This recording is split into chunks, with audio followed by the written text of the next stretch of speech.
Hi YouTube, this is Corinne. Thank you so much for coming to another episode of Outlier Book Review. Today I will be reviewing a book that was not part of my TBR in March, but I did read it last year. I thoroughly enjoyed it. It was part of the recommendation of my book club reading group, and I did enjoy it so much that I thought, you know what, let me go ahead and give you a quick overall opinion of what I thought about this book, because it certainly was worth it. The book is called Fruit of the Drunken Tree. It is by Ingrid Rojas Contreras. This particular book does take place in Colombia. It does follow two protagonists, Chula. The next one is Patrona.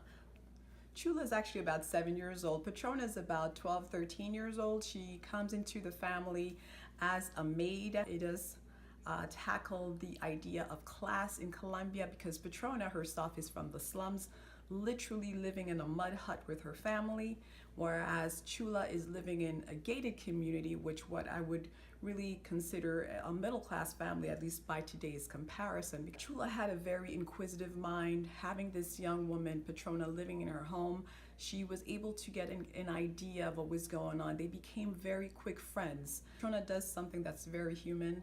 Considering her background, she does betray the family. A lot of things end up happening to Chula and her family that's very scary, to be quite honest with you.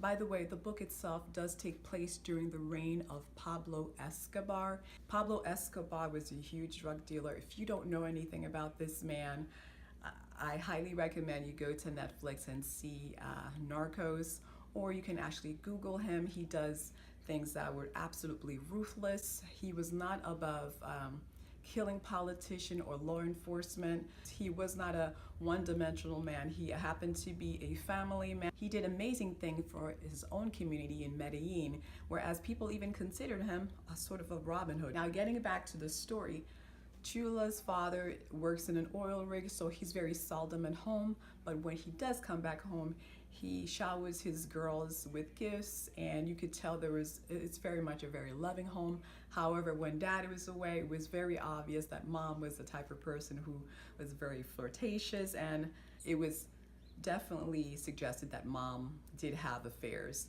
Towards the end of the story, something very traumatic happens to this family where they are split apart. They actually end up going to America. I have to tell you, it's very striking to see what happens to a young child when you go through something very traumatic. But I have to say that because of Chula's mother, she ends up being someone I was very surprised at, because yes, in one aspect, she was a cheater. However, when it came time to protect her family, this woman did what she had to do. She hustled. She was incredible, and honestly, I downright admired her, because that's the other thing about this story. Again, no one is one-dimensional. It shows you at all aspects of what a person is doing or is willing to make sure that their family is safe. So I certainly hope you enjoyed this review, because I myself definitely enjoyed and thoroughly enjoyed this book. I would definitely recommend that you go out and read it yourself. And the book was Fruit of the Drunken Tree. Go get it. You'll enjoy it. Thank you so much for joining me at another review of Outlier Book Review. I will see you next time with reviews of 2 more books. Bye.